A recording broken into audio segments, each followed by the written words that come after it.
All right, everyone. Welcome. It's Monday, I believe March 16th. This is Nerdcamp Sports. Mike Williams and Raja Anthony Ali here to start you off. We will be joined by our other two co-hosts shortly. How you feeling tonight, brother? Mental health, Man, scale 1 to 10. yes, definitely a seven. Everything is getting better. You know what I'm saying? So I'm not complaining. The sun is done. The sun is coming out more. There's something to be proud of, be happy about. So I'm looking at the bright side of everything now. How about yourself? I would say about a 6. I'm at a 6 today. Had a rough day at work. My body aches a little bit. I think part of it's due to this rain we had today, but Oh I'm yeah. overly tired. Um, so we're gonna just make it happen. Make it There you happen. go. There you go. So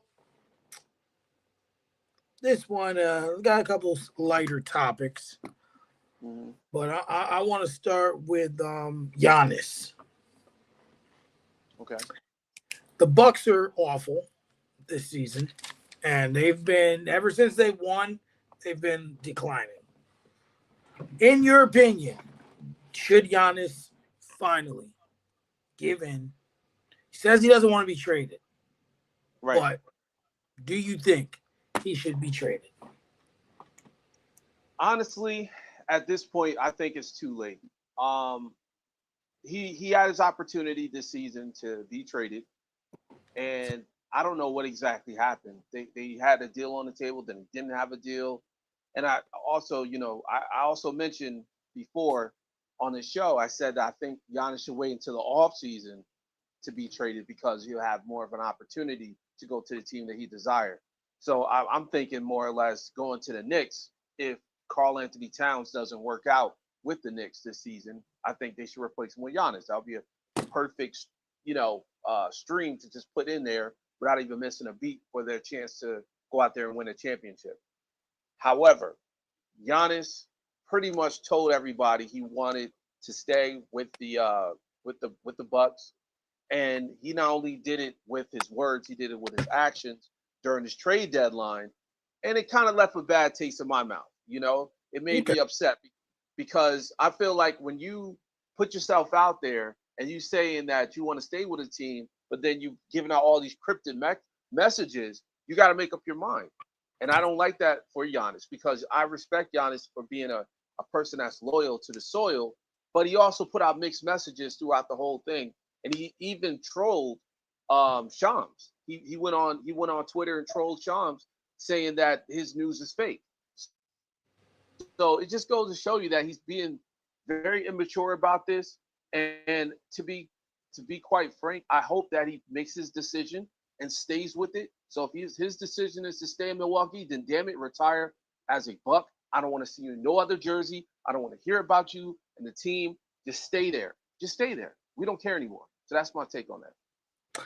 I don't think it's too late. Obviously he's still young and can contribute. I think like I don't disagree with what you're saying. If you mean it's is it too late this season, like right now, or just you mean in his whole career it's too late?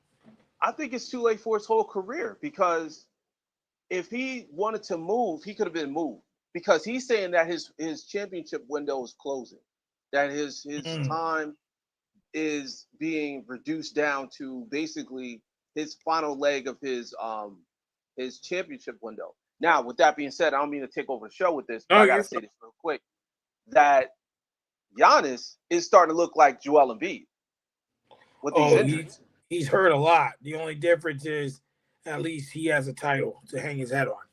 Right. And he Has, started to become fragile like AD. So those big has, guys are really hard to keep in the league for a very, very long time. has Giannis won an MVP like a regular season? He's won Yes. one, right? Okay. He's got one. He's got one MVP. He might have two. I don't know. But I think he got one MVP, one championship. So he had a pretty successful career if he doesn't win again. I think Giannis is a Hall of Famer. If he were to stop right now, but I also want to say that I don't think it's too late for him, but I think it's too late for him to win with Milwaukee.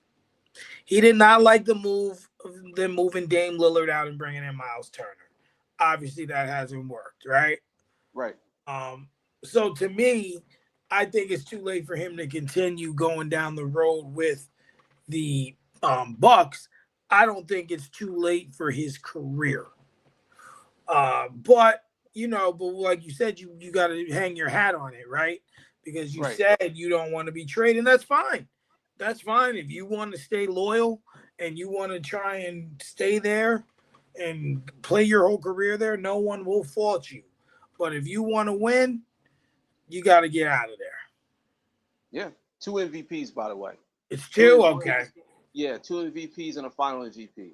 Yeah, and that's what I'm saying, Mike. I think it's foolish for him to think that he can win a championship with the Bucks again. I mean, you got to look at it like this. There's a lot of players that never win 2 championships. They just win one. And the Bucks, they're just not constructed for a championship run. When they got rid of Dame and they had all that dead cap space, and then they went out there and picked up Miles Turner, that was pretty much a signal right there that they weren't serious about winning a championship. Miles Turner is one of those type of centers that you don't pay top dollar for, or you go out there and trade a person that can put 20 and 10 on the board. You don't do that. You get Miles Turner in a trade deal with somebody, or you get him in a free agency move, and you don't sign him to a multiple deal on top of trading Dame Lillard, because next to him he doesn't have that 20 point a night score on a team. So what do you expect? I don't get it. Yeah, I don't get it either. I think that, and this is why I always say when we're talking about organizations and things of that nature, we got to get to a point where the organization has to take their fault. Oh, I don't know where he went. Organization kind of has to take their fault in what's going on. And for me personally, my belief is that the Bucks have descended Yeah. instead of ascended, and Well, they're let me not. let me. What were you saying? Let you up? Yeah, I was going to ask you a question with that, with you saying that, right? What's up, Will? Can you hear What's me What's up, going okay? Will? on, fellas? What's good? All What's right, good? all right. Real quick, Mike, do you feel a team like the Milwaukee Bucks is a desired franchise or desired destination for free agents? No. And the thing is this too: certain places aren't desirable until someone desired to be played with is there. Okay. Right now, Detroit, when they had won 04 and had went, to the finals early Mm-hmm. 2000s, that wasn't desirable. Now look, it's a desirable location.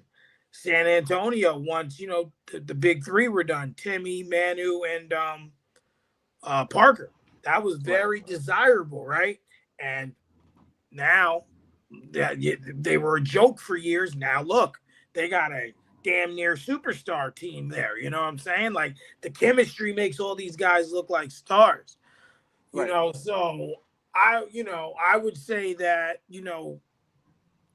Giannis was that piece, but now between the injuries, between just everything they have going on, and how difficult it is for them, no, it's not desirable, and it'll be like a rental, kind of like the Kawhi situation.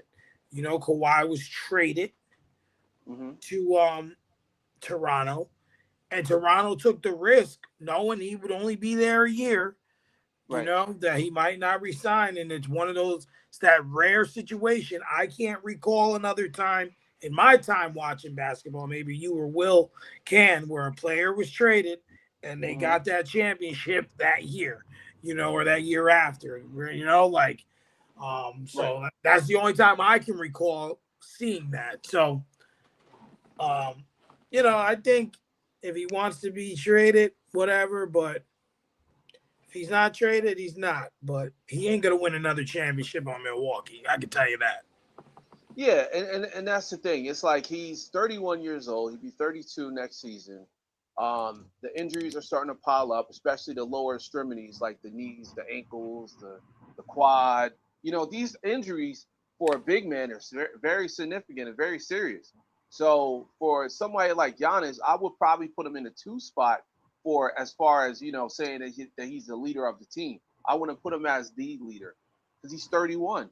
When then you got players meanwhile like Victor Wembanyama that's 21, 22 years old, and he's got another 8, 9 years of potentially being that guy of the San Antonio Spurs. And Right. he haven't even peaked his he's not even in his prime yet. So it just goes to show you gotta take it for what it is. And people gotta stop looking at this thing like it's just a given that people just win titles. It doesn't work like that. It doesn't And work any like that. You mentioned Kawhi Leonard, and the Toronto Raptors. That was a perfect move because it was at a perfect time. Kawhi was coming off of the MVP type caliber season, the season before, well, 2 seasons before, going up against the Miami Heat, I believe it was at that time, or one of those teams. About 2 seasons before he joined the Raptors, and he was mistreated with multiple uh, things happening over there at the organization in San Antonio, and then eventually he went to Toronto. And they knew, and he knew this would be a 1 year thing. They both said, okay, well, at least we could get a title here because Toronto's not a destination that people want to go to. It's another country. It's cold in the winter, and a lot of people don't want to go through the tax issues. There's huge tax issues when you go up to another country. You got to pay double taxes. So with that absolutely. being said, I feel like Kawhi knew that this was a rental. He put his best performance I've ever seen from him on the court. Yeah. Got them a title, and nobody's mad. Nobody's mad at that. If the Raptors never win a championship again, they won that in 2019. So I think Giannis got to be thankful that he won out there in Milwaukee because they haven't won since the 1950s or 1960s, I believe. Yeah. You before we move on, Will, you got anything to add in your opinion? Should Giannis be traded finally? Um, I think at this point it's saying everybody's best interest. You know what I mean to trade Giannis. Um, few things, and I'm not like say Giannis from Milwaukee for the championship that they won. But much like the Kawhi year, it took a certain set of circumstances for all that to happen. And what I mean by that is, we all know the story. If Kevin Durant toe is a half inch back, they lose that series. You know what I'm saying? And they won Absolutely. it. They won it. I'm not taking that away from them. You know what I'm saying? But it literally came down to a game of inches. And if Chris Paul and Devin Booker don't choke in Game 6 in the finals, you know what I'm saying? Down the stretch, terrible turnovers and bad shots, and you know what I'm saying? They probably don't win that title. They pulled off some damn near historical shit when they did it. Same with Toronto. They lose in the second round if that shot that rattled around the rim for 12 minutes. You know what I'm saying? Don't fall and it bounces out. They lose that series. You know what I'm saying? I mean, um, I feel like they were both fortunate. Outside of that season, I don't think Giannis is. Maybe he been to the Eastern Conference Finals once. Other than that, right? And then usually they lose in the first or second round, no Yeah. matter who's there. you know, so I feel like they called lightning in a bottle that year, and God bless them, they won it, and Giannis was dominant in that finals. Like, you know what I mean? He deserved everything that he got. Don't get me wrong, but I don't see Milwaukee building another team around him because, and I heard y'all talking about it. Milwaukee is not a free agent destination. You basically got to draft well and make smart Mm-hmm. trades. I heard you mention the Pistons, Mike. Like even when a prime Chris Webber who cried about going to Sacramento because he said he couldn't even get soul food to Sacramento when he first got there. Prime Mm. Chris Webber had a chance to come and sign with the Pistons as a free agent, and he went back to Sacramento. You know what I mean? So it's And Milwaukee. Milwaukee is not one of those cities like Detroit. You know what I'm Mm-hmm. saying? That's gonna get the best free agents, and I just feel like at this point, it's best for Milwaukee to go ahead and sell as high as they possibly can right now. So you know what I mean, kind of reset. And I can't be mad at Giannis for wanting to get up out of there. I got y'all a championship. You know what I'm saying? I delivered. You know what I mean? And now I'm ready to go. And I can't be mad at that. It would be different if it was a team that like had some real track record of consistently being like good to excellent. I would look at it a little different, even if it was, like a small market team. Nobody wanted to go to Golden State until Steph and Clay and Draymond, you know what I mean, became Steph and Clay and Draymond. They had sucked ass for a long time, 20, 30 years. So, like I say, I feel like it just might be time for a mutual parting of ways. I think it might be best for everybody involved. And one more thing, real quick, I can only think of 3 of those trades that immediately led to a championship. Sheed in 04, Kawhi to Toronto, and KD to Golden State, which is a cheat code. We know that shit is a cheat code. Don't get me wrong, but nope. Those are the only 3 times I can think of where, and, I'm not talking role players. I'm talking about, all-star at least caliber players, that it immediately led to a championship. I be forgetting about Sheed. Are y'all talking trade or free agent? Because KD was free agent. I'm free shit.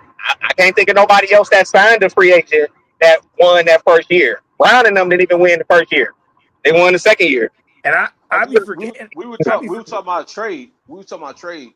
And I be forgetting about Sheed because you know what? He came in and he just fit the mold so well. Like it looked like he was like supposed to be there. Like like he just fit the mold so well. Yeah. Oh, Nimbo was our third power forward. Y'all just ain't got no love for Detroit. That's why y'all hold y'all top 10. I don't try to hear that shit. What'd he say? Man, he talking his normal shit like anyone. You forget about Steve. Y'all just ain't got no love for Detroit as always. That's what that is. That's why y'all hold Isaiah Thomas the way y'all did. And that list. All right.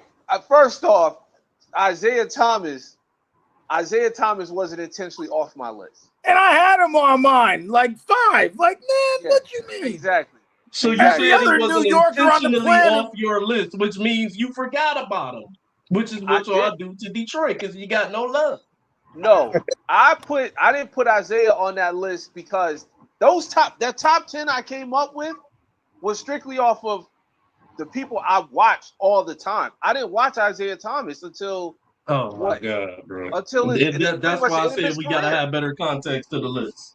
That's why I gotta be better context to the list. I agree. We do. Because I had said that though, Raj. I had said it. I said only all-timers. All-time greats, not just not who you saw. Okay. All right. Well, I put the people I saw because I can't put people like okay, I'll put a prime example. I think I put what's the name down, the logo, but that was strictly off the fact that of the history of what he's done as a point guard. So Isaiah Thomas has made history too. Isaiah got more chips than the logo. I'll say that. Okay, let's move forward. We gotta move forward. This is how we get. For sure. So I want to get into something here. Actually, I'll save that. I want to talk about Justin Fields for a moment here. Yes, let's go there. Justin Fields. So I sent y'all in the thread a little earlier about I'm going to read it. The Jets are finalizing a deal that would send Justin Fields to the Chiefs pending a physical. Other teams were interested, but his preference was Kansas City. So R&B, you had responded in there. Smart man for that preference. Elaborate your thoughts on why that's smart for him. Let's that's short and simple then. We know the track record so far of Justin Fields' career since he's been in the league. We know the things that he's done and that he hasn't done. And we know the franchises he's been with. None of them have been to the level of what Kansas City has been these past 7 to 8 years. You getting a chance to go learn behind arguably some have them in the conversation for the GOAT already, but arguably the greatest or the second greatest quarterback we've ever seen play the game. And then you Right. also going to learn from one of the greatest coaches of all time. Not only one of the greatest coaches of all time, but everybody forgets about how much of a quarterback whisperer that shit gets thrown around so much, but people forget about Andy Reid being a true quarterback whisperer. We've seen Andy Reid Facts. do it with Donovan McNabb. We've seen him do it with a post-prison Vic. We've seen him do it with Nick Foles. We've seen him do it with Alex Smith, who everybody tried to write off as a bust as a number one pick because he didn't have a good run with the 49ers because they didn't give him the requisite pieces and a fair run at it when he was there. Andy Reid has done a great job with damn near every quarterback that he's ever, had in his building that he's put on the field. So Sure. to me, for him to say that he had that as a preference, we know that Patrick Mahomes can sometimes get banged up and miss a game or two or a few. And he's coming back off the ACL. So as a preference, to me, I thought that was a smart preference for him to say, hey, what I'm saying, I want to go play with this Kansas City Chiefs team. You know what I'm saying? That with this great coach and this great quarterback, let me try to learn, hopefully resignate my career and then move forward. Maybe I can get a contract with somebody if I show that I can do the damn thing while I'm here. Yeah, I agree with that. In the form of also, I think they're whether or not they played well this season, we've seen how it played off. The championship decorum is there, right? And that's a Mm-hmm. team now that when they're on the field, they got one goal in mind, and that's to get to the Super Bowl and win it. And I think with that championship pedigree, that's the word I was looking for. The championship Mm-hmm. pedigree, that's going to be good. I believe that even just watching what he was able to do for the Steelers before, we decided to take him out, I believe that with everything Andy Reid can teach him while Mahomes is still recovering from his injury, and that everything he can still bring to the table with the moving, and maybe he doesn't throw the ball as well as Mahomes, obviously, but that man can run and move. I do believe that he can be very serviceable for them because I had no clue who their guy was going to be while Mahomes is still recovering because, if he doesn't start week one or whatever the case is, or I was just about to ask you, isn't he expected back by training camp or week one? He should be ready by week one, right? Yeah. Because he went down like toward the end of the season, but what was it like maybe week Like week 12 or 13. 15, 14, somewhere in there?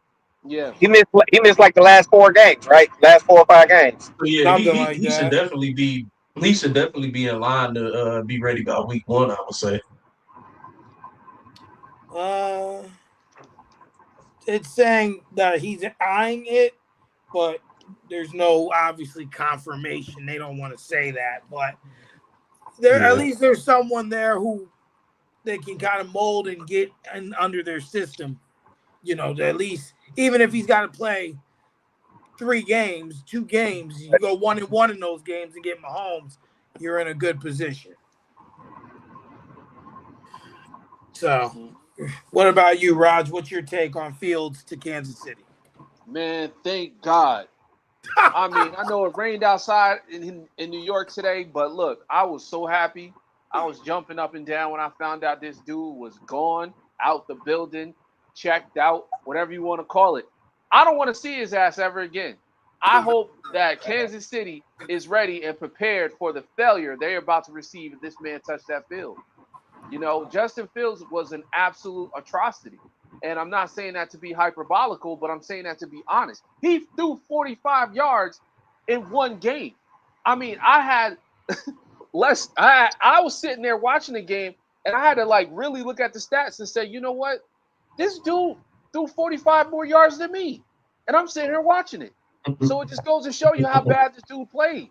He's one of the worst quarterbacks I've ever seen play ever, and it's not even close to like any of the quarterbacks that's out there now. I know Jimmy Garoppolo was on the list. I know that there's a few other quarterbacks that's on the list that was free agents that can potentially have took that spot for a backup quarterback for Kansas City, but they decided to go with Justin Fields. But I know the real reason why they did it. They want to use him as a second running back. Let's just be honest. Let's just keep it real. He's going to be doing a lot of Wildcat stuff for Patrick Mahomes because Patrick Mahomes, in the past couple of seasons, been getting injured because he's been running and getting hit. So now they're going to probably use him in a Wildcat situation and have him run it in if they don't have one of the running backs out there doing it. So that's the way I look at it. I look at it as being like almost like an insurance policy. But I'm glad he's gone. I'm glad the Jets got rid of him, and it's time for him to move on in life. That's it. All right, Will, what you got about Justin Fields going to Kansas City pending a physical? I agree with pretty much everything that R&B. I also feel like I don't think the situations that Justin Fields was in before really did him any favors. I think this is a low pressure situation for him. Even if he do have to play, you know what I mean, a few games, I feel like, you know what I mean, Andy Reid. Nope, you breaking up. Yeah, he probably got Shit, a bad signal because he driving. Oop, there he is. y'all hear me? You said you feel Okay. like Yeah, Andy yeah. Reid and then it messed up. Okay, no, I just say, we all, like Ryan was saying, Andy Reid is a quarterback whisperer. I think it's a low pressure situation for him. You know what I mean? He ain't expected to go and beat a man. It's a lot of pressure that comes with being a quarterback in New York, whether it's the Jets or the Giants. You know what I'm saying? I think probably maybe in some ways more so the Jets because, of their history or lack thereof of winning history. So he just gets to go through a situation where he gets to learn, you know what I mean, sharpen his skills, and try to get himself better for whatever the next thing is gonna be. Okay. Hey, Mike, You. I have more hood quarterback career passing yards than Justin Fields has continued in the NFL. Oh I my believe it. I believe it. I believe it. Trust me, I believe it. Oh man. We gonna see. So okay, so today another topic, or actually, hey Will, you gonna be stopping soon? About 10-15 minutes from the crib. All right, I'm gonna save the NBA expansion until you're stopped, so we can, because that's gonna take up some time, and I would rather so it's not choppy. So okay, I'm gonna move back to the NFL. So Raj, in your opinion, the Colts re-signed Daniel Jones, 2 years, $88 million. And if one of you remember or correct me if I'm wrong, I believe I read there was incentives that can get him $100 million with this contract. Do you think that with what we saw last season before he got hurt, that it was enough to warrant this contract? Yeah, I think so. They had a really good season last season. He played out of his mind. I mean, nobody expected this type of Daniel Jones ever. He played and started in 13 games. He had 19 touchdowns. 68% percentage. He played great. He played phenomenal, and he could have honestly got him to the championship if the AFC championship if he stayed healthy. But unfortunately, that didn't happen, and he deserved the deal because his first year in Indy, we didn't believe in him in the beginning. All the guys here, we all had different opinions, but I know Mike and I talked about it before, and we didn't believe in him. We didn't believe in Daniel Jones because we thought he was going to be the Daniel Jones, the Danny Dimes of New York Giants. But he came out there. He There's became nobody. yeah, pretty much nobody believed in him, and he became Indiana Jones in Indiana.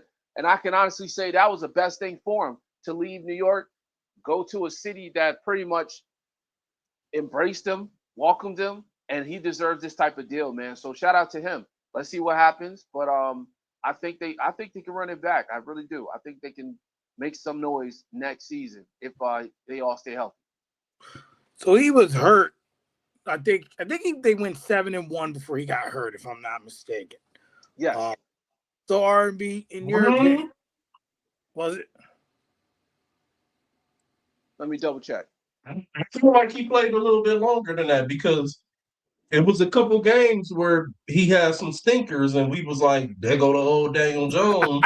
Then he kind of got back on part of what he had been doing a little bit. Then he got hurt. No, he had an injury before the Achilles tear though. He broke his foot or something and was still playing. Yeah, he was still playing. Yeah. I gotta check. I'm saying that's when he kind of dipped off a little bit when he had that initial injury. Yeah. After that initial injury, he kind of like went back to his old ways. But I think it was what he played 13 games. So I think it was 10-3. I think it was 10-3 to be honest. It says he tore his right Achilles December 7th. Okay. And they were already kind of on a little downward slide when he got hurt. Yeah. Okay. So only as far as his play wise, anyway. Yeah. Right. Okay. So all right. So that I thought it was a little less. Let me change the question here a little bit. So R&B, in your opinion, do you think that once recovered from this injury, we're going to see what we saw in the beginning? Or are you going to think we're going to get the Daniel Jones we all know that's in there? I don't think it's going to be I don't think it's going to be either or. I think it's going to be right in the middle. Okay. That's my expectation for Daniel Jones going into next year. If coming off of Achilles, we got to remember, coming off of Achilles, he might not be ready week 1. So they just paid him, but they paid him on the hope of wishing a prayer. Right. Because the record is too good to try to get any quarterback in the top. So you ain't gonna just draft a quarterback in the 5th, 6th round or some shit like that. So you might as well pay him. You got him in the building. I'm pretty sure that contract got some contingencies to it as well, coming off this Achilles injury, Right. and with it being Daniel Jones. But I'm a full of faith that I believe it'll be right down the middle. We'll get a little bit of the good. We'll get a little bit of the bad. There'll be a solid out, but I don't think they'll shock everybody like they did last year. Okay. Remember, they lost Michael Pittman. That's a big part of their offense. He went to the Pittsburgh. It's true.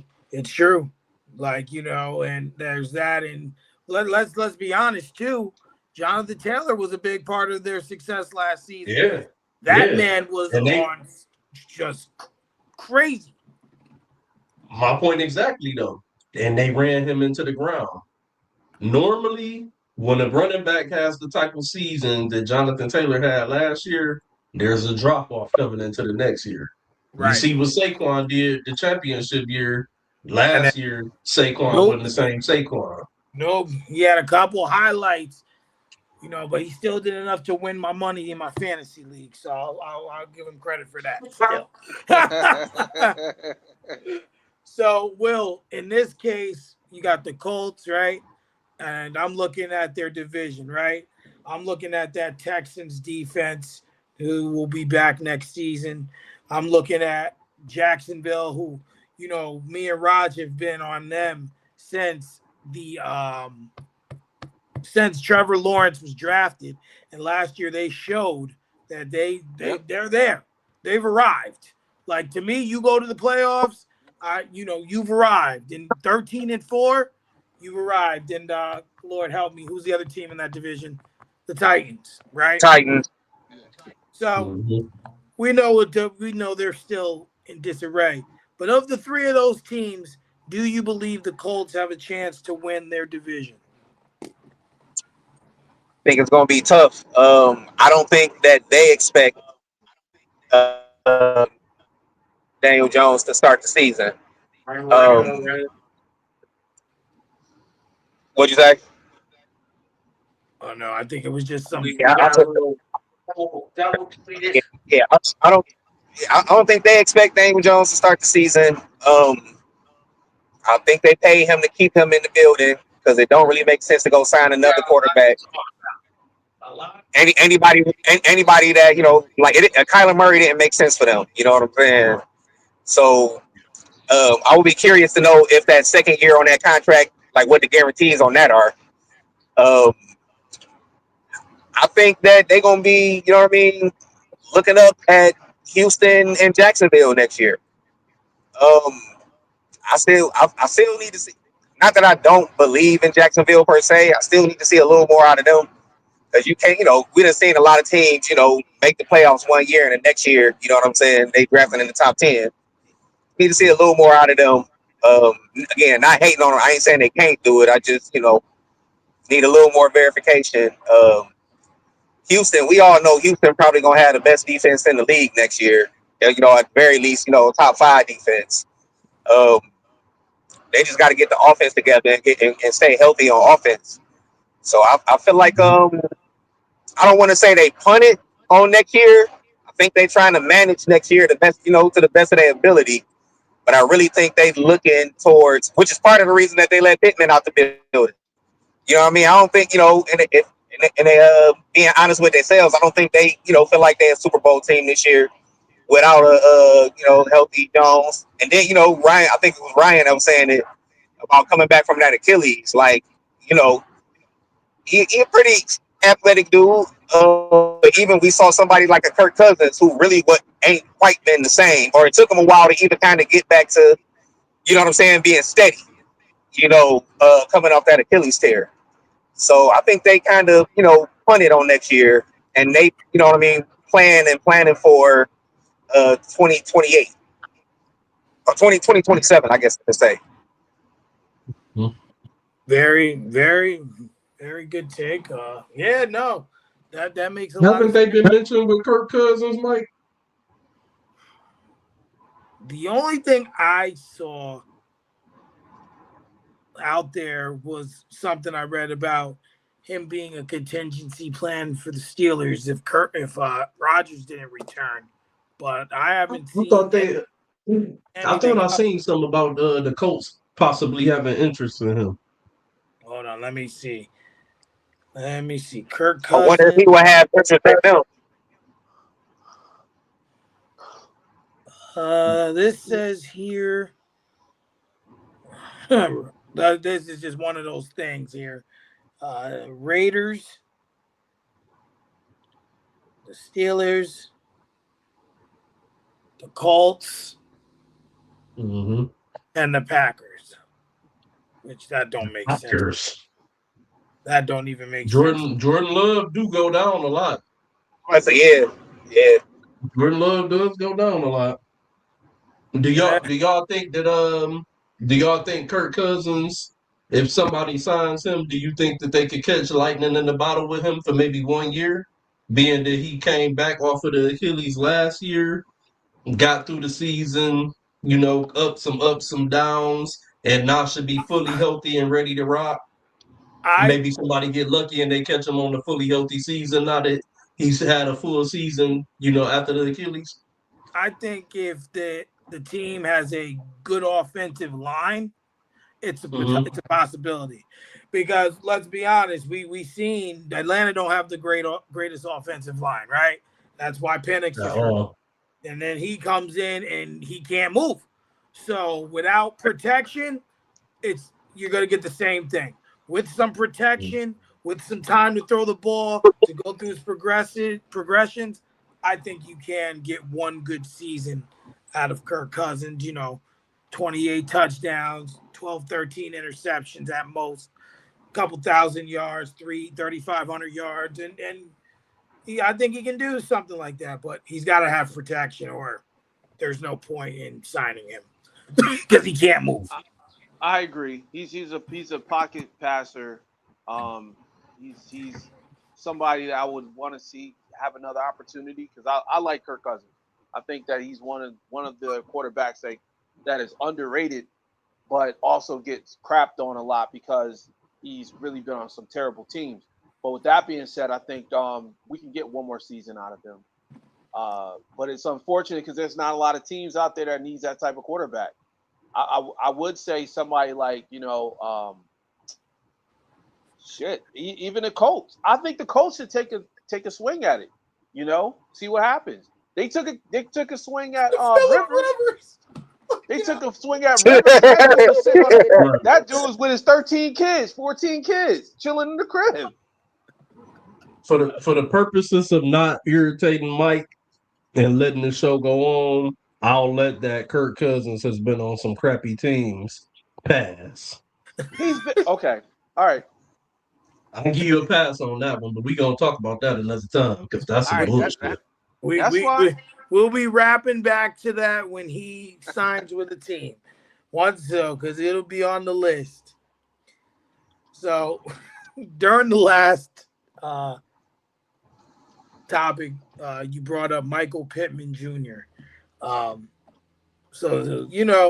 Steelers have been making a lot of moves during the offseason. I've been watching, of course, but not really caring because I don't know who our quarterback is, even though I think I know. I just need to hear it first. But on top of that, what people aren't talking about is we signed running back Rico. How many rounds? Is it Dowell? Rico Dowell. He rushed over for 1,000 yards. I believe the last 2 seasons has been a real good piece. He was for the Panthers. Was he with the Panthers both of those years? He was with the Panthers. He was with the Panthers last year, and he was with the Cowboys the year before. Oh yeah. True. Okay. So, Will, in your opinion, what do you think is the upside for these 2 moves for the Steelers? I feel like the Steelers still need a quarterback. Even if they bring back, I still feel like they need a quarterback. So I don't feel like this is really not saying that he's not going to be a productive running back for them. I just don't feel like it's going to move the needle from them. I don't think they're going to, they finished 9-8 last year, right? I don't think this, if say Aaron Rodgers come back, I don't think this now pushes them to, 11-6 or 12-5. I don't think it really moves the needle. I think it's, again, smart move, you know what I mean? Getting a solid, productive player. But I don't think they've done anything to move the needle for that franchise. I feel like they defense is still solid. They need a quarterback, man. They need a quarterback. All right. I can agree with that sentiment. Raj, do you believe that? Let's just say Aaron Rodgers doesn't return. That's what they're speculating is going to happen, right? That's what they're talking about. Whatever. Do you think? Because now Malik Willis is off the table, Kyler's off the table, right? So do you think that they should bring in someone like Kirk Cousins, or is it time to let Will Howard go out there and let it rip? I would let Will Howard go and let it rip. Yeah, I think it's that time. Will Howard. Yeah, so I think at this point you got to see what he got, and if it fails, it fails. Because if you keep trying to replace the quote unquote quarterback of the future with some veteran, then you're gonna always wonder what if, and that's never a good place to be. Because trust me, as a Jets fan, we had those what ifs, and we never got the opportunity to see anything because They always believe in the old guys. So just one of those things where I hope and wish that they'll give you guys the opportunity to allow him to play, see what happens, and if it fails, it fails. But at least you get the opportunity to see it for yourself instead of just wishing and hoping. Do you believe, R&B, that Michael Pittman will help DK Metcalf and help the Steelers open up the field? And do you feel that, even though I liked Gainwell last season, do you think bringing in Dowell is an upgrade at the position? So, as far as Michael Pittman, I do think that there's upside to him being there because now you're looking at more of a 1A, 1B type receiving core, at least for the top two, because Michael Pittman is like a pretty much a number one receiver, more like a 1B, I would say, though. Mm-hmm. Where he helps, at least I'm looking at it from an Aaron Rodgers standpoint because that's who the quarterback will be next year. I'm saying it now. Where he helps them with Aaron is he brings in another receiver that can get separation, but does not need separation to be successful. And that's where they struggled at last year. Right. DK Metcalf, he helps them because he can help draw away some of that attention, but I don't truly know if he truly helps them in the way that we all would expect because there were games where DK Metcalf did not get double teamed and he did not show up, where he dropped balls and, so on and so forth. So I'm not going to say he Right. didn't get double teamed the whole game, but there were plays throughout last year where he had one-on-ones and he couldn't get separation. Or he had those 50-50 balls where he, couldn't come down with them or whatever the case may be. And as far as the Rico Dow, I feel like, yes, it is an upgrade over what they had last year out of I can't think of the starting running back's name. I cried about him all last year being dirt.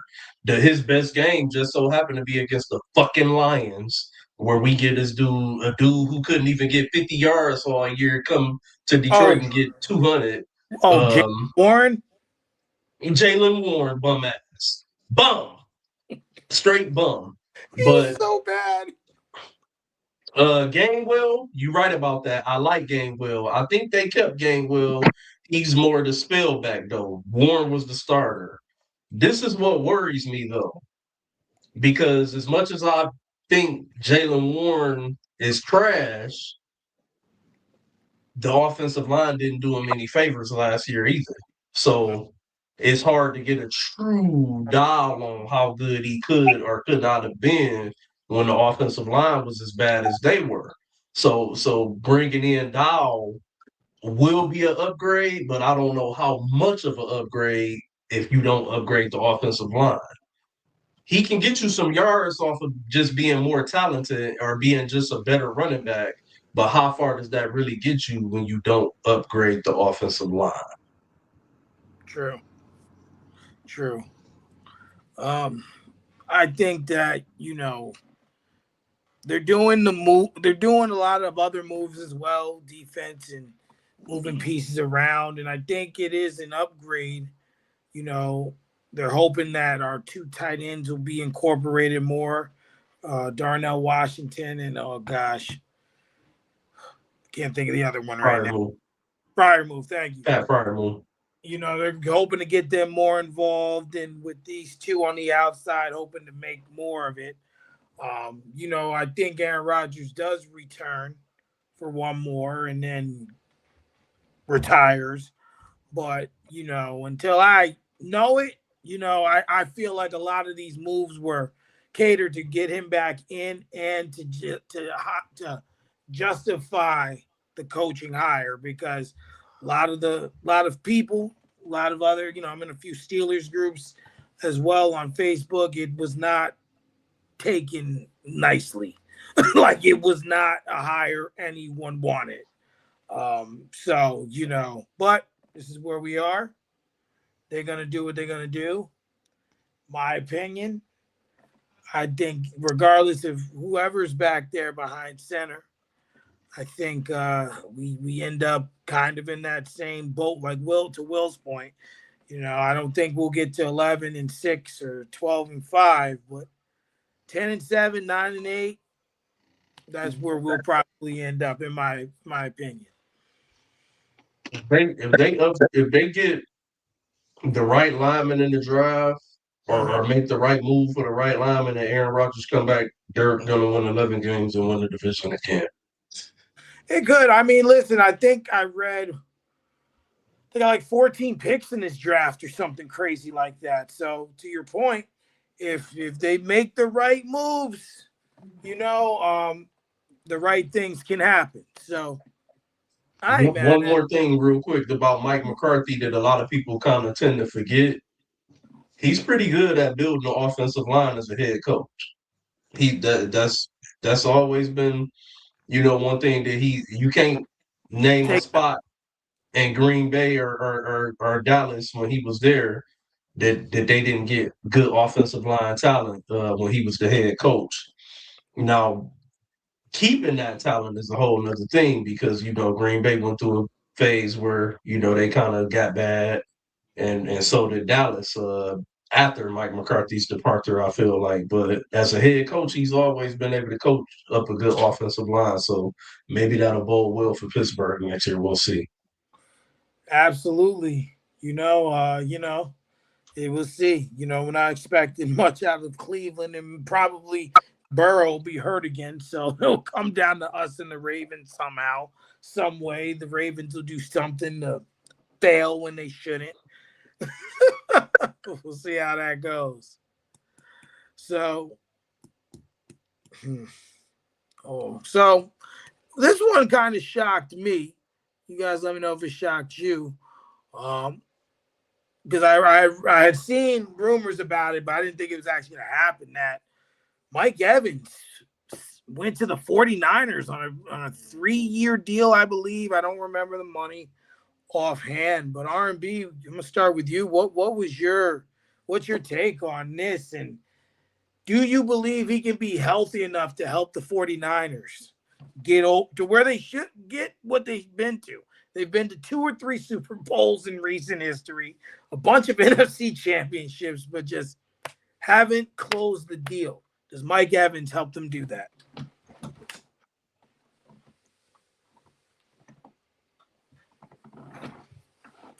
It's a tough way to ask it, to be honest with you, because does he have the talent? Yes, he does, but we all know that one of the reasons that the 49ers have come up short so many times in recent years is injuries. And Mike Evans, as good as he is, Injuries sometimes struggles to stay on the field, and which is what a testament to him being as good as he is. Because what was it like last year? No, or the year before last, where he was hurt for all those games, and everybody was like, "Damn!" And he still got 1,000 yards. You know what I'm saying? Was it last year? No, last year was the first time in his career not being a That you 1,000-yard didn't get it. receiver. Okay, so it was the year before last. He missed like 5 or 6 games, I feel like, and he still went over 1,000 yards receiving. So that's a testament to how good he is as a receiver. But he's known to miss 4 or 5 games a year. You know what I'm saying? At times, and that doesn't bode well for the 49ers because you know what I'm saying. How many times did we get on here and do this live and we talked about the 49ers and we like, damn, like they, such and such hurt or you know what I'm saying, not Brock Purdy hurt or is McCaffrey going to be able to stay healthy? Because we know his injury woes from the past. So does he have the talent to help them close the deal? Yes. But is it necessarily going to be, the end all be all to help them close the deal? I'm going to honestly have to say no, because I think the NFC is so strong. And it's only so long you can keep coming up short before everybody catches up, which is why you hear me and Will bitch about the Lions so much needing to be aggressive, because you only gonna be there. You only gonna be in the ladder match, Mike. You can only reach for the title so many times before somebody else coming to pull your ass down. You know what I'm saying? And that's how it goes in these leagues. So we just have to wait and see. But my answer is no, because I just don't. The health, and them just Right. constantly coming up short the way that they have. I just don't believe in it. Well, the other thing I'm gonna add to that is George Kittle. What did he hurt last season? Didn't he tear his ACL? Was it the ACL? I thought he tore his ACL at the end of the year. At the end of the year, No, he did, but I just don't remember what the injury was.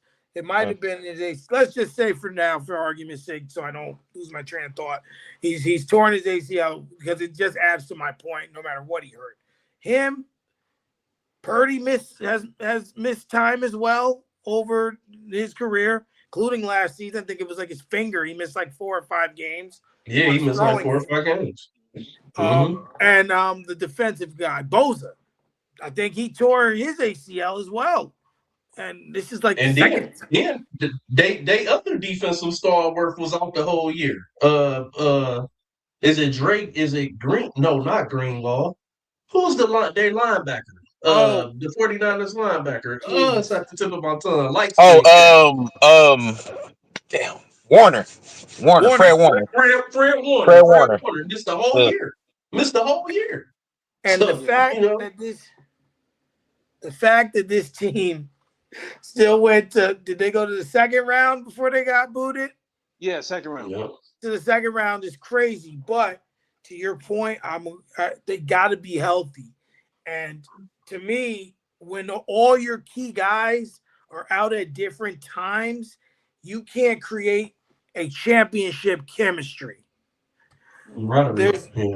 There's no way to create it. Give Shanahan as many flowers as he deserves because the man can coach. I cannot take that away from him. But you got to have your heavy hitters. So yeah, my take on it's quick, and then I'll pass it along. But Mike Evans, great player. Phenomenal, able to get 1,000 yards with his eyes closed. But I just don't think he has that pedigree, and he's getting older. He's getting older. I think he'll fit into their system well. I don't think there's going to be any issues there. But, like you said, it's a ladder match, and I feel like the Niners window, you have like a good 3-year window when you're that good to get there. And right now they're going up. They got Seattle in their division, and we know they're missing pieces, but people leaving after a championship is normal, but they're going to be back in the fold. I would at least like to think. And the hell else? Some big pieces. Yeah, you're right. You let the Super Bowl MVP walk out the door. That's crazy. And go to Kansas City. Man, go to Kansas City? I don't know about Seattle, bro. That might have been a one and done. Enjoyed it while it was there. Seattle, you know what? I hate to say it. Seattle might have did what the Lions should have done. Got it while it was there. Just took it. Hey, one and done is better than none and done. Yeah. I'm sorry. No. Go ahead. Well, go ahead. It didn't matter. Go ahead. If you have something, just go for it. Quick pushback on Mike Evans' injury history. R&B. So he only played 8 games this last season, but over his career, he's had one season where he played 13 games. That was 2019. I think that was still a 16-game season, if I'm not mistaken. He's had 2 14-game seasons. So year before last, and then his second year. Every other season is 15, 16, 17 games. So he he done missed some games, but for the most part over the course of his career. Real quick. I'm more so relating to him being like Calvin Johnson. Like we know Calvin Johnson was beat the fuck up every week. Yeah. He would play. Yeah. He would miss some games, but he would play. So I was more so alluding it like in that way. I should have been more clear. I agree with that too, but that's the nature of the league. After week 1, nobody is 100%. You know what I mean? Unless you didn't play a snap that week. After week 1, nobody's 100%. Everybody's playing with some kind of injuries moving forward. You know what I mean? And I guess even to your point, like you kind of making my point for me. Even with all of that, he's still been productive for what is it, 12 years now? You know what I'm saying? Mhm. Excluding last season. You know what I mean? Obviously.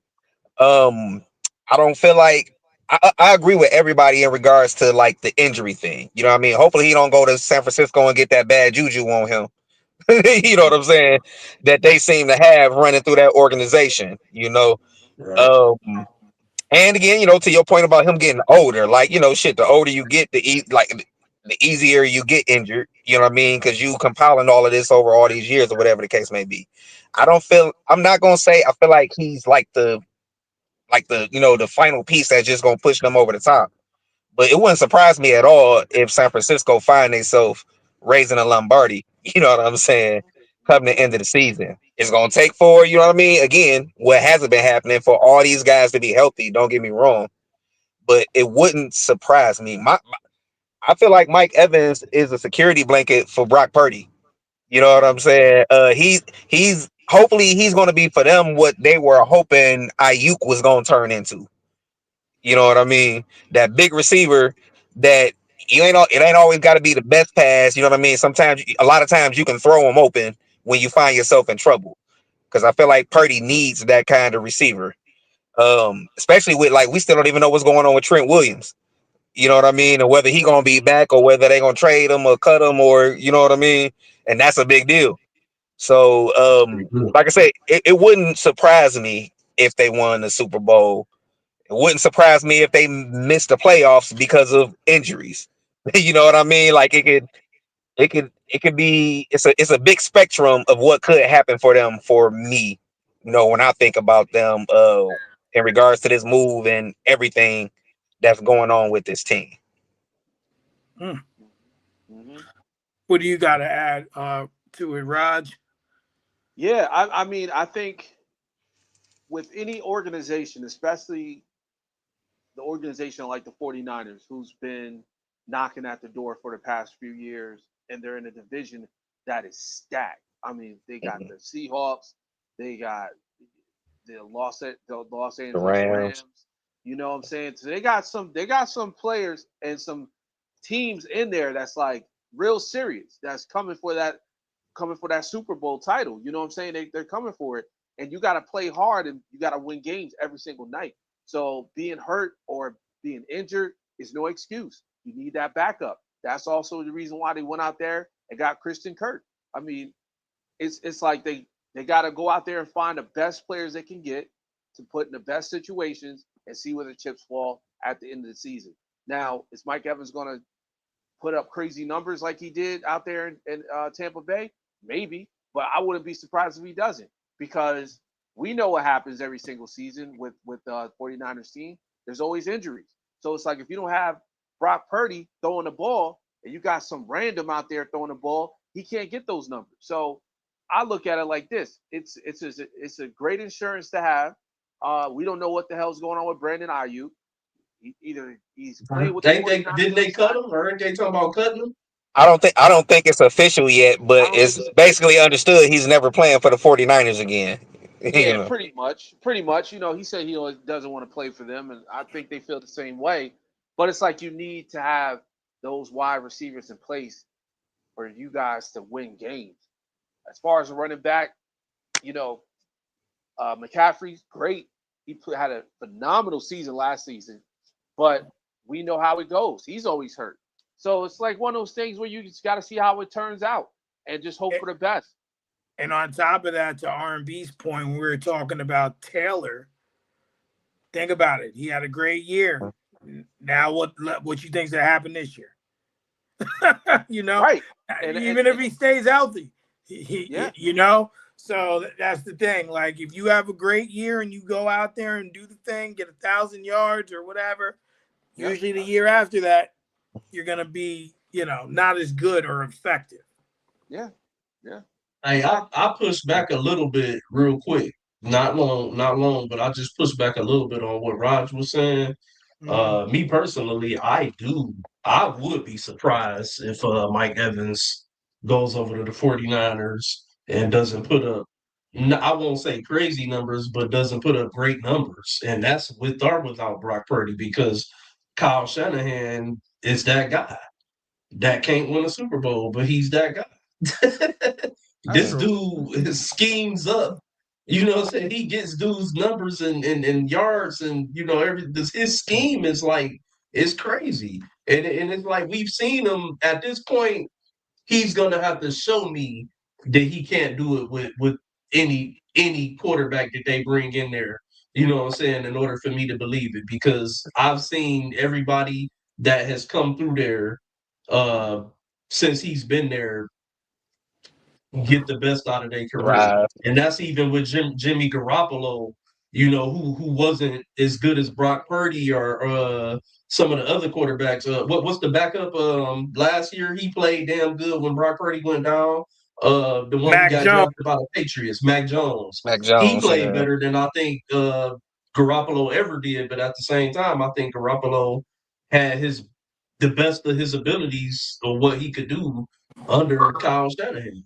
So like I kind of disagree with that point. I think he could still go there and do crazy things. Absolutely. Absolutely. We're gonna see what happens. It can go either way. Go either way. So I got two more topics I want to get to, and then R&B is gonna do his shooting guard list because he didn't get to do that. Then we'll do the small forward list. I'll be the grader this week. But the last two topics are NBA, and they're two heavy topics, so they could run a little long. Adam, we're going to start with tanking.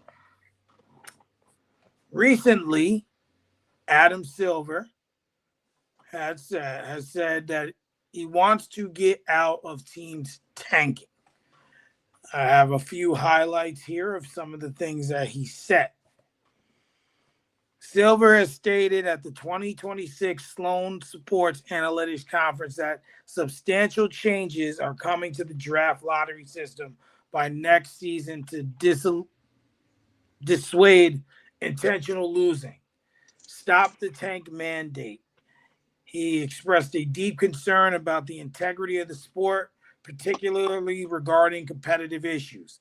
The league has already begun enforcing these by fines for resting players.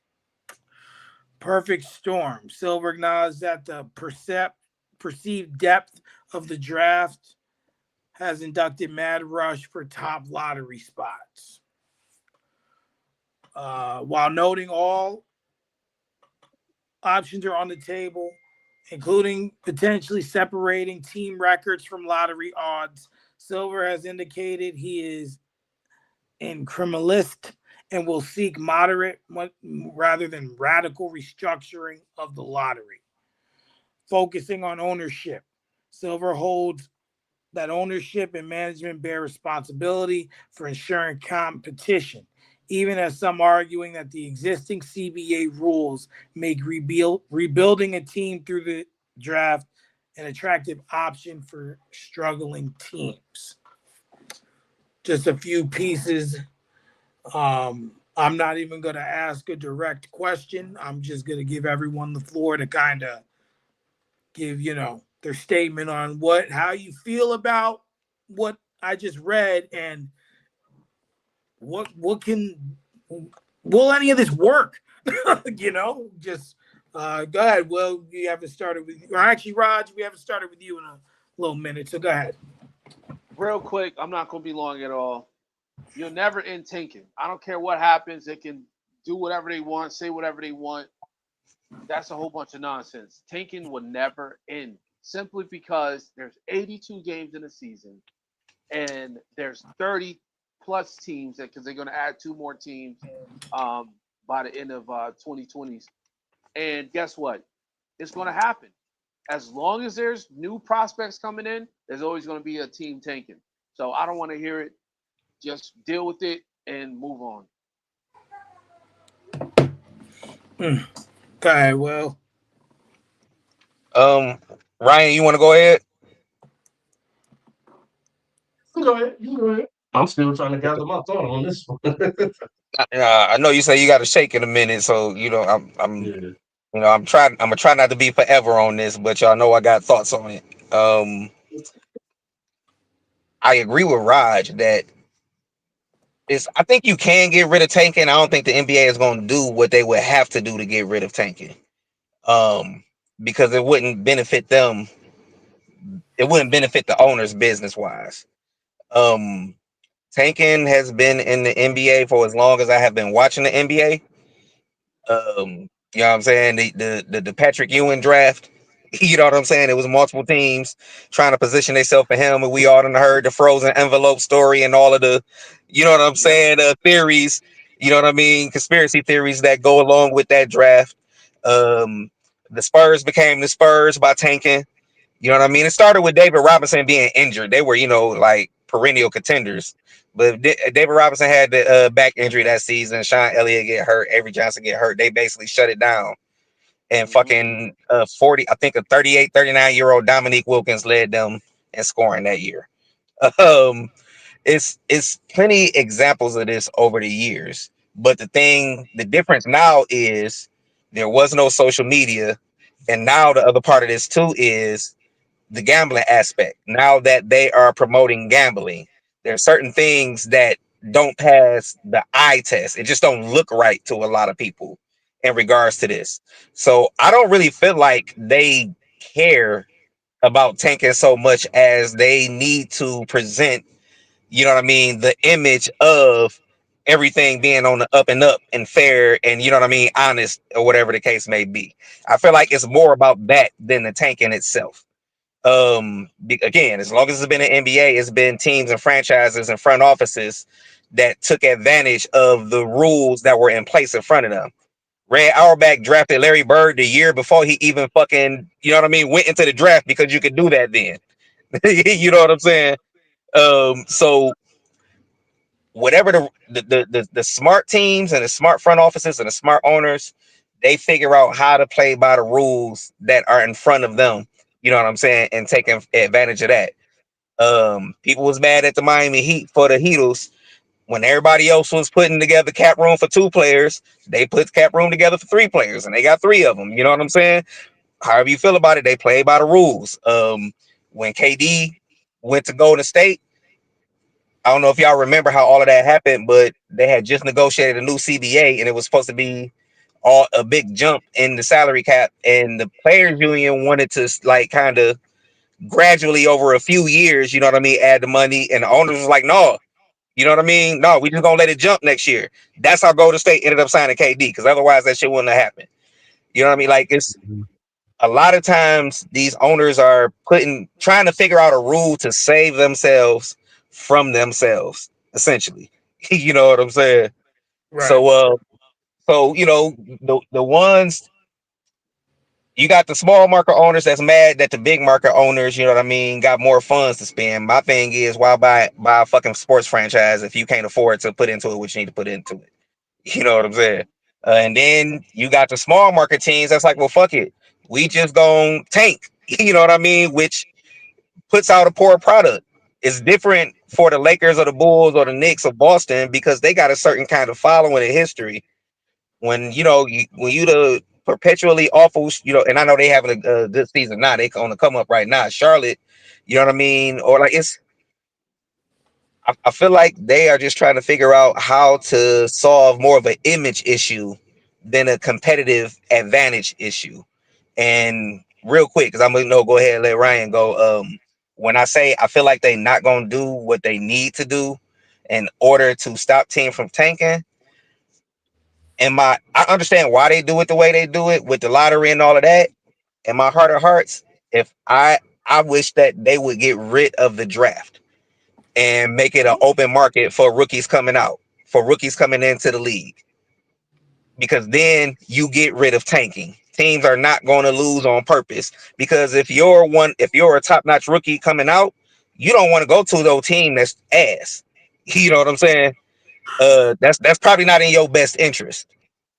So I feel like if they want to get rid of tanking, get rid of the draft, make the draft an open market. You know what I'm saying? And at that point there is no tanking. You want to be the best possible option for these players coming out of the draft. It's almost like free agency. You know what I'm saying? You it used to be a time where a terrible team could create a bunch of cap space and people were just gonna take the money. Now they all make so much fucking money, nobody wants to go to a bad situation. You know what I'm saying? Because you don't have to give up, you know what I mean, one or the other. You can get both. But I don't feel like the NBA is ever gonna do that, so but yeah, that's my thoughts on it. Can I say one thing real quick Hmm. about the Charlotte Hornets? Uh, And R&B, you go after this. I promise.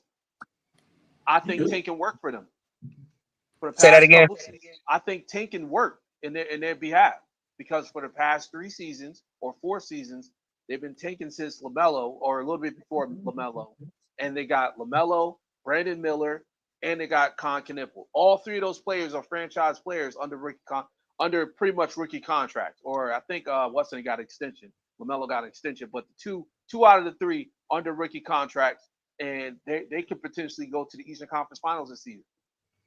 I don't disagree with that, but they've been doing that shit for like 20 years, bro. I And know.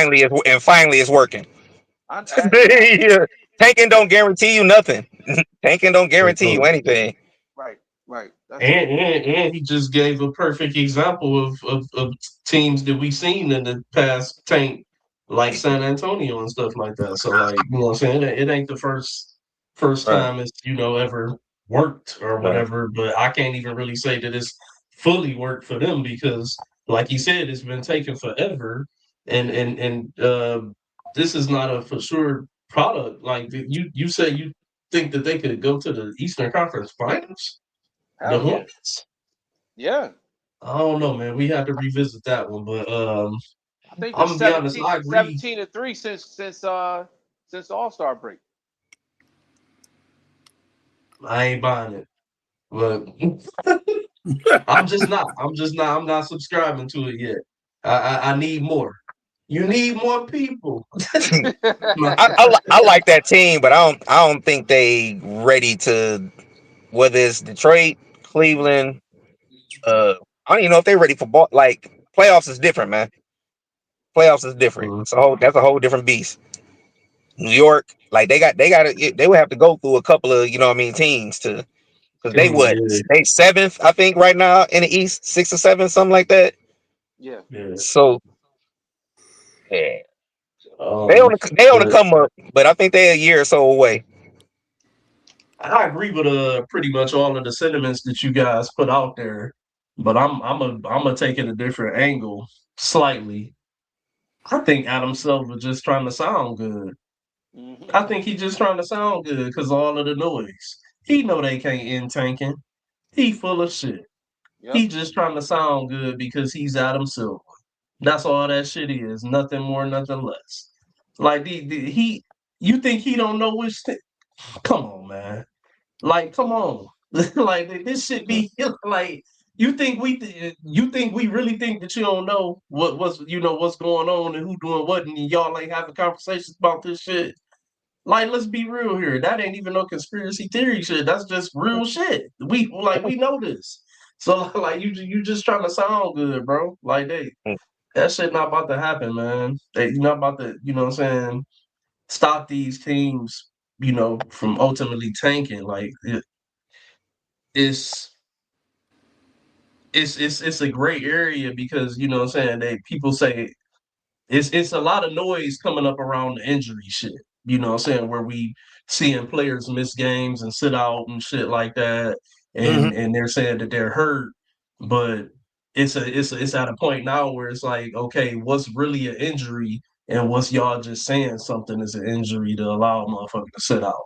So, and I think the noise is getting loud about that shit, and he felt like he needed to put something out here to To try to get in front of it. respond to get in front of it, and that's what I think about that. But again, I agree with all of the sentiments that you guys pretty much had to say on that. Hey, real quick before I dip, y'all want me to run my list down to y'all real fast? I'll go straight through it. Do the shooting guard list. We'll do the forwards next week.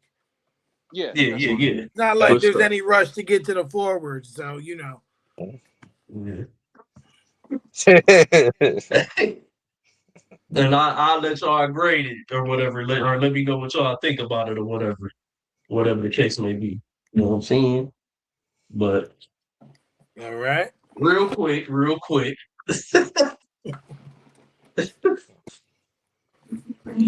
All right. I cheated and I don't care. So 10, 1A, I hope you. 1B. Hey, No, hey, no, wait, wait, wait, wait, wait, Whoa, wait. whoa! You, What are wait, you wait, doing? wait, wait, wait, wait, wait. You the list drill sergeant. You know what I'm saying? And always come in here and be like, man, I cheated though. I hope if you. Do I ever say anything when y'all cheat? You, What, you were what just happened? talking about it, man. It's got you was That, just on it. You was just on it earlier, like man. It's got to be context. You know what I'm saying? Like it's got to yeah, be. exactly. You I, always. I was That's the thing. saying You always say I something said about it. context as into all-time greats, though. I can't sit here and give y'all this is what Roger do. I'm not gonna sit here and give y'all a point guard list and say, oh, I got Dana Barros at number 4 because I never seen Isaiah Thomas play, but I seen Dana Barros play for the Detroit Pistons. No. Like, come on, dog. That's bullshit. Like we know all time what all time means versus favorites that we saw or just people that we saw that may have been good. You know what I'm saying? So like that's what I mean when I say context. But I cheated. Kiss And my ass. real So what? quick, for the record, if you ever do get married, do not use that sentence to her. I cheated and I don't care. Hey, I had no clue that Dana Barros was gonna be catching strays today. I wasn't even ready for that. Yeah, he He was on minding his that Uh, Detroit business. team. He minding his business He was on somewhere that right now. His Detroit ears team. burning like a motherfucker.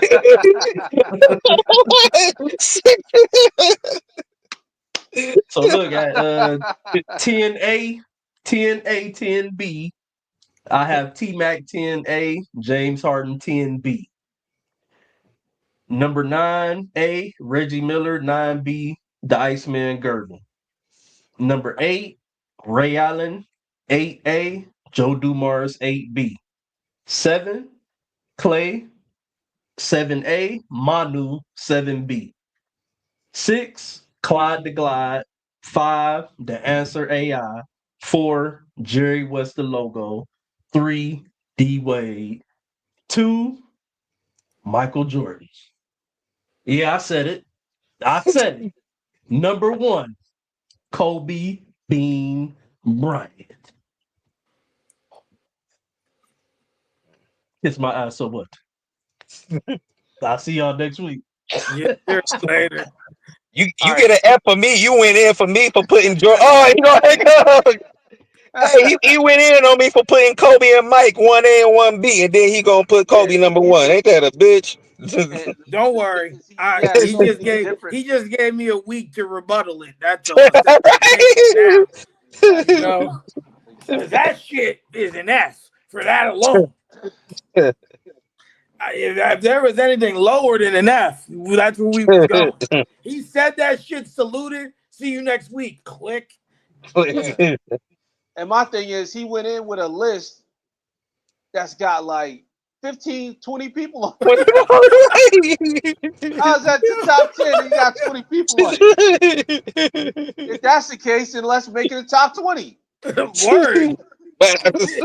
And then he'll have 5 honorable mentions. And then Yeah. it turned us to the top 25, top 30. You know?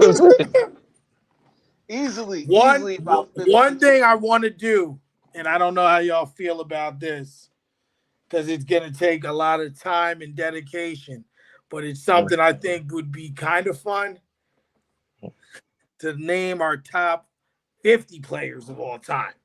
Oh Any yeah, position. Oh, Any I just we'll need do some that. time. I'm with it. I just need some no, time. Yeah. no, no.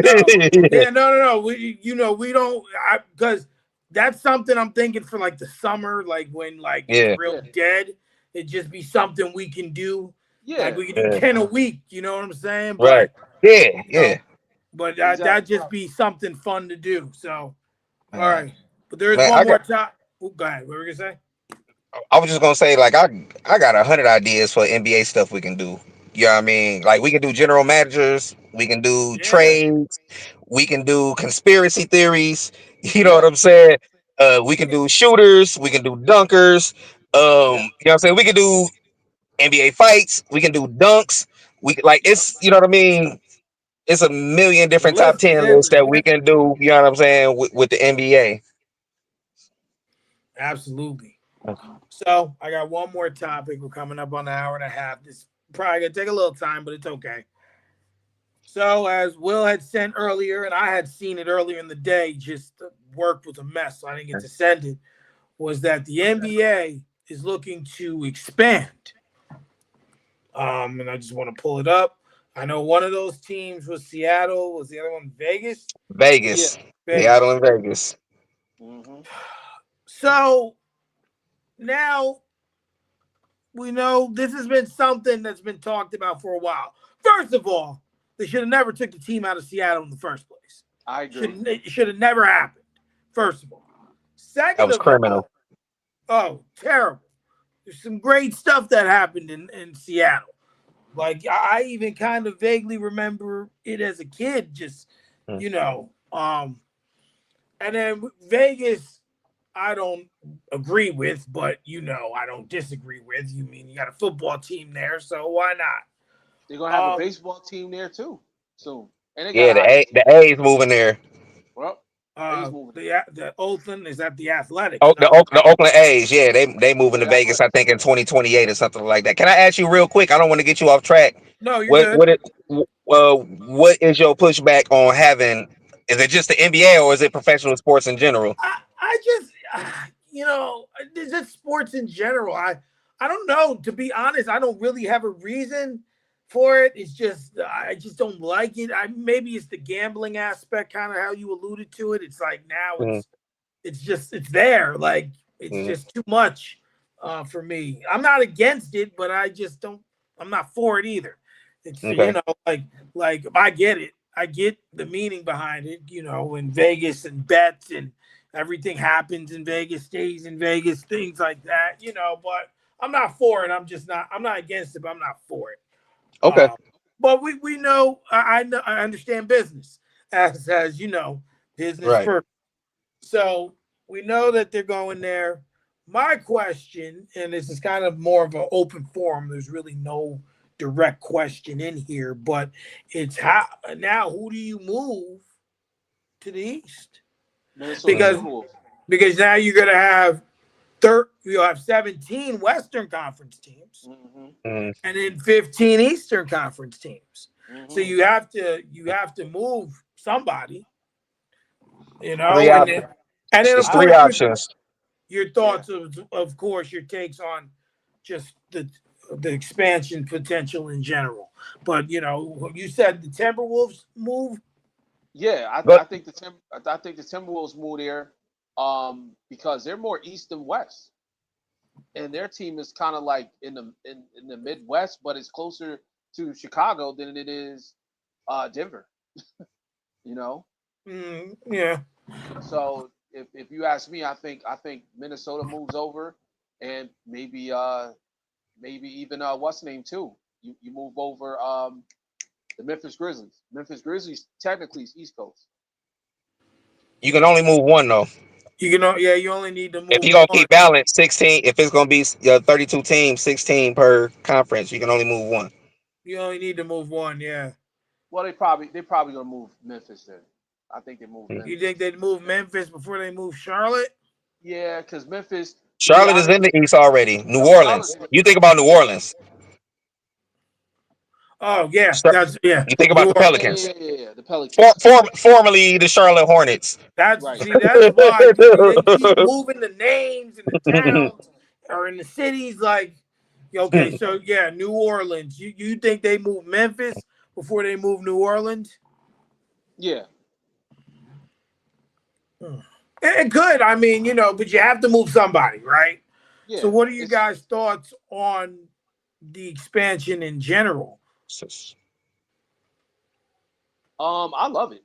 I love it. I think it's great. I want to see a team in Vegas. I think it's going to be a great opportunity for a lot of business owners, a lot of people to pretty much add like fuel to their franchise. So, for example, real quick, I didn't believe in Vegas having a team until they brought the hockey team over. No, excuse me, the Las Vegas Aces, the NBA WNBA team. Once I saw that it could be a team that's basically about building and it's about a culture out there in Las Vegas, I said, okay, yeah, it could they could definitely do that. And then you got to remember, there's a hockey team out there, and they won two Stanley Cups since being in Yeah. Vegas. So it just goes to show you, like Vegas got some culture, even though it's not really a big city. It's pretty much a mid tier type city when it comes down to population wise. But they have a lot of people going to Vegas to visit and going to these shows and concerts and stuff. So there's a lot of traction in Vegas.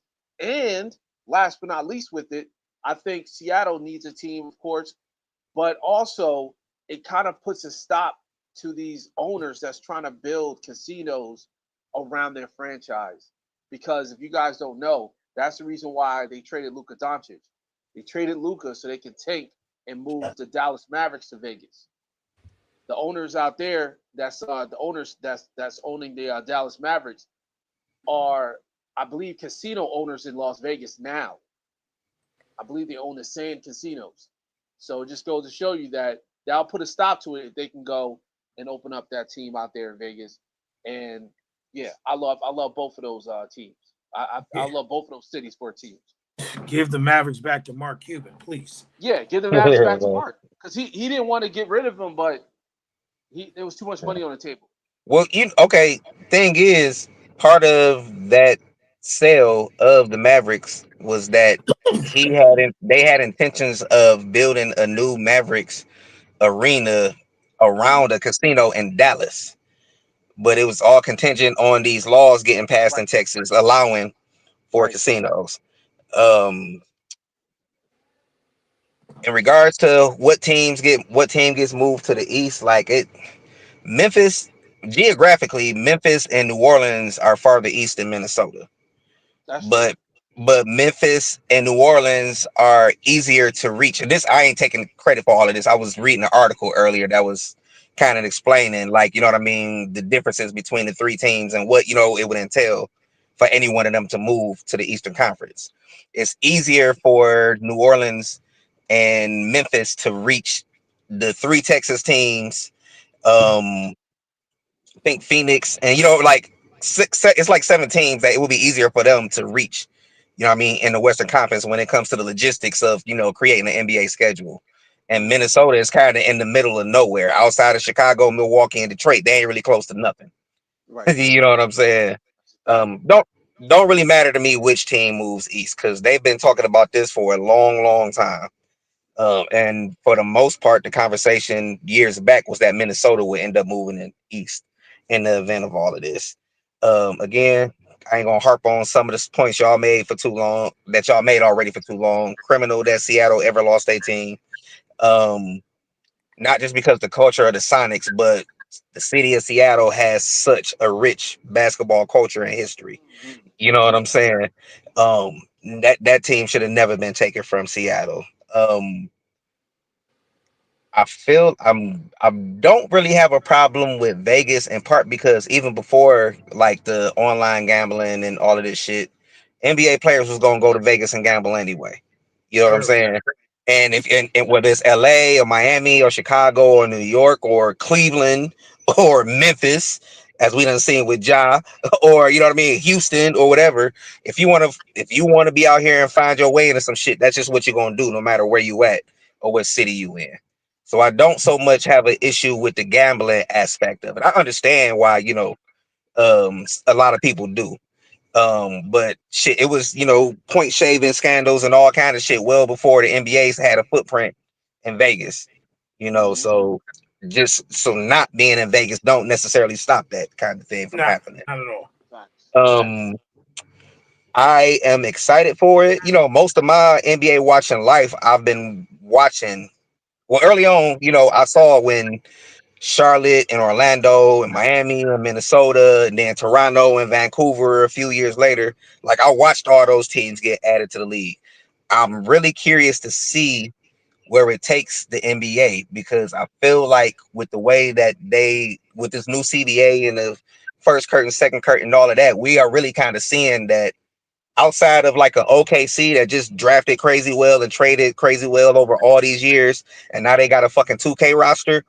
You know what I'm saying? Most teams are not like it's not 2 and 3. It's not like a big three kind of league anymore. You know what I'm saying? You really gotta be smart about how you build your roster out.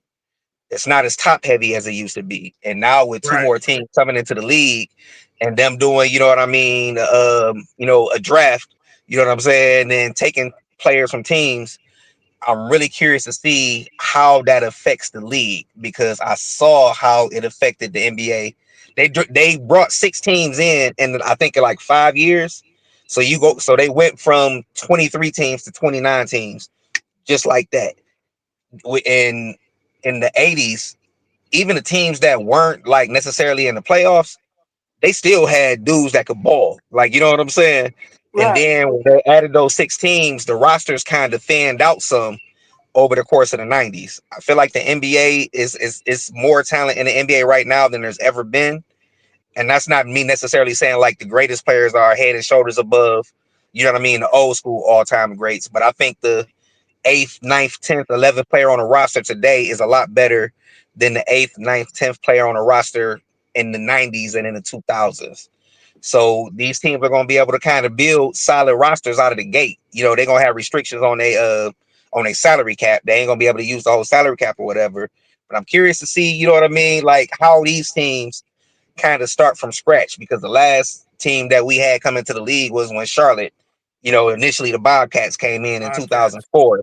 It's Yeah. been like the league has changed so much since then and evolved so much since then. So I'm kind of excited to see what it means for these cities and these teams, but also like how it affects the NBA as a whole. You know what I mean? I remember my '89 Pistons winning the championship, and then during the parade, they found out that Rick Mahorn was drafted by the Minnesota Timberwolves in the expansion draft. You know what I mean? Like for real. So Yeah. Yeah. I'm really curious to see like what all of this looks like, and I'm excited to see. You know what I mean? Like what like I say, the business aspect of it, the front office aspect of it, the on the court aspect of it. Like I'm really kind of excited for it. I had been hoping for some time now that they were going to go ahead and expand. They I want they to add it. I want to add in one thing to that about the expansion. Hmm. I think we're getting closer and closer to them expanding out there to Mexico. I know they mentioned Hmm. Las Vegas, and I know they mentioned Seattle, which I want to see both of those teams. But I Hmm. feel like maybe in the next 5, maybe 10 years, we're going to start hearing expansions to Mexico. I know they got the G League team out there now, but I'm Hmm. saying as far as like That's an a NBA team in Mexico that's City, the most populated city in all of North America. I think they're going to add that in. having a G League team down there is like a dry run. You know what Yes. I'm saying? They Yep. yeah. they They're seeing how they they're testing trying to. they testing the waters to see what it would look like, and you know what I'm saying? Mhm. How you build that out and plan that out. And they're also talking about Vancouver and Montreal. Yeah, I would And love to then see that. I would love to see that. It's definitely interesting, and just seeing how everything is panning out. When it's gonna with these expansion teams, and I'm hoping that they do vote for it. There's the words I'm looking mm, for. I think it'd be great to have a team back in Seattle to have it like a special energy, right? Like mm, when they when you go play the Seahawks, mm, it's not 50 53 versus 53. It's right. 53 versus 50,000. 50,000. Like you not just playing the Seahawks. Hey, You know, look, when you go to play the Seattle Storm, you know what I'm saying? Yeah, Like, yeah, it's real. it's It's real. real. You know what I'm saying? And It's that's a real. basketball, like you said, Will. That's a basketball city. You know what I'm saying? Absolutely. I mean, they got talent out. Jamal Crawford. They got what's the University dude? of Michigan. Yeah, yeah. Yeah. You go down the list of good players. That's what's the name? Isaiah Nate, Thomas. Not Isaiah. No, no, Yair, look, but yeah. yeah, DeJounte Murray, yeah. Nate DeJounte Murray. Robinson, Yep. um, Incredible God, it's a city. yeah. They definitely got Incredible a city. basketball history, man. Yeah. So I hope that they do get the city going with the team again. I know like it's gonna be fun, man. It's gonna be a fun this upcoming, like I would say, probably next 4 to 5 seasons is going to be the most unpredictable Mhm. NBA we have ever seen. Because think about it, who had OKC Thunder as NBA champions 5 years ago? Nobody. No, man. You know what I'm saying? Like they everybody knows Sam Presti's like one of the greatest GMs to ever exist. But the fact that Mhm. he put together a young squad with Shea Gildress, Chet Holmgren, all these good players that can win no matter what.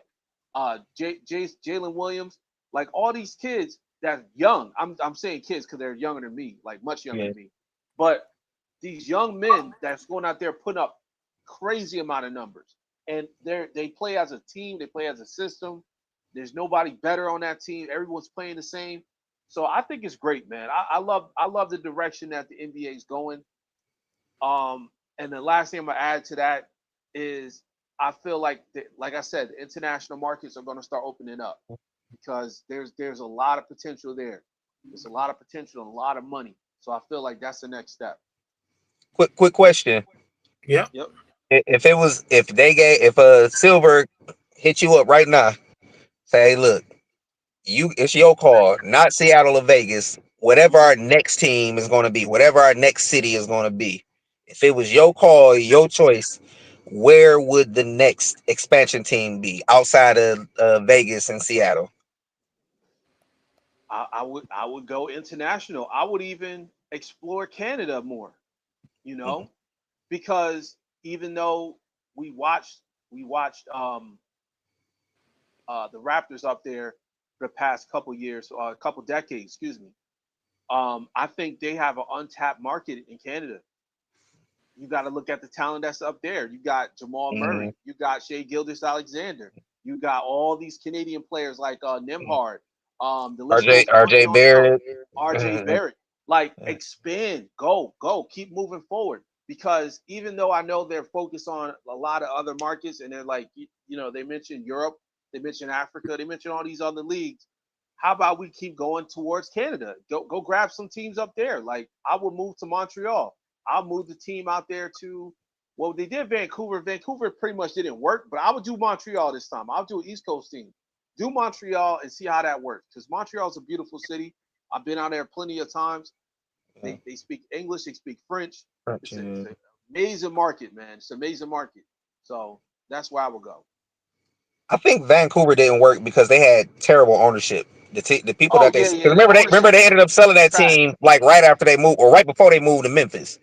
You know what I'm Yeah, saying? yeah. Like You're right. they only owned that team for like 2-3 years. I think Vancouver will be a good market, and that Yeah. was roughly 30 years ago now. So I think they will have a better infrastructure. You know what I mean, to try to So do Vancouver. What about you, Mike? Where should they go moving forward? Yeah. I agree. The international scene is something that's the way to go. Other parts of Canada, Mexico. I just don't. I don't want to see them get too far in depth. And what I say is like the NFL has been talking about London, right? That's just asinine. it's going to Like, happen though. oh, It's it's going. going I to. promise you, it's going to happen. Because You especially know, the Jaguars. The Jaguars love London. and they always get two Hey, weeks. They basically the London / Jacksonville Jaguars, Yeah, right? yeah. You said what? 2 weeks, Mike? They play out there. I think it's like 2 or 3 weeks. Yeah, Yeah. They they out there get every 2 year. games. Hey, they go out there and post up for about a month. You know what I'm Yeah, saying? exactly, exactly. For real. And I don't mean to cut you off, Mike, but it works for the NFL because they do 1 game a week. One game. It would be So it's easier not, for the. yeah. So you can take a bye week and be like, all right, fly the guys out there. They have a week off after or whatever, or a week before. I think they're gonna try to get probably 4 teams over there at once and create a division over there so that it's easier to schedule that block. You know what I mean? For Yeah, the teams that got to travel over there and for when they got to travel, you know what I mean, stateside. yeah, I agree. And that'll be perfect too, because if you grab like let's say 4 to 8, I would say probably 8 will be like a perfect number. Then you could do some type of like in season tournament. And I mean, I know we're going all off over the rails with it, but Yeah. I would love to see teams get knocked out of contention and play in the NBA like they do in soccer. I Mm. would love to see that. That would end tanking. You That talk would about like end getting tanking. relegated to the whatever Yes, the second tier league is. yes, yes. Like moving to the G League. Like if you see a team that's losing, if you see a team like the Washington Wizards losing 2 seasons in a row, move their ass to the G League. And a G League champion, move up. I Hey, guarantee that that intake is so quick. they basically playing a G League team right now, right? Them guys that Bam put that 83 on, most of them ain't gonna be on the roster next Nah, season. they all on a G League team now anyway. But I'm just saying, I would love to see that relegated in the NBA. That would be so dope. Like 1 minute you got the NBA team, next minute they're in the G League. It happens in soccer, football, whatever y'all want to call it. It happens overseas in soccer all the time. Well, we'll see. We'll see. Well, we're at the hour and 46 mark, gentlemen. Always a pleasure. I guess we'll plan for Sunday for now. And we're gonna do what we do, you know? Are Sir. we doing 11 on Sunday? Uh I always aim for 11. So we'll see if 11 becomes 12. Like 12 is all right if we can keep it to an hour and a half. Like, Yeah, we exactly. did good yesterday. We went over a little bit today, but that's all right. But that's why I'm just trying to control how long we don't get long-winded and don't get too far off topic. As long as we can keep it in that frame, that's fine. If we could do 12. But other than that, guys, hope y'all have a good week. Keep the thread popping. We got some stuff to talk about. Playoffs are right around the corner, NBA. Yep. And then I think the NFL draft is coming, Right. right? Coming up Yep. soon. Yep. Yep. Is that like in 2 weeks, I gotta right? be I'm gonna say that'll be in a couple weeks now. Yeah, beginning of April. So we got the draft to talk about. So, and maybe next week, maybe we'll get to the small forward list. But if we don't, We'll so get be there. it. No rush. No rush. We'll get there. Man. Exactly. Well, everyone be safe. Have a good night. And I'll see you guys next week. All right, fellas.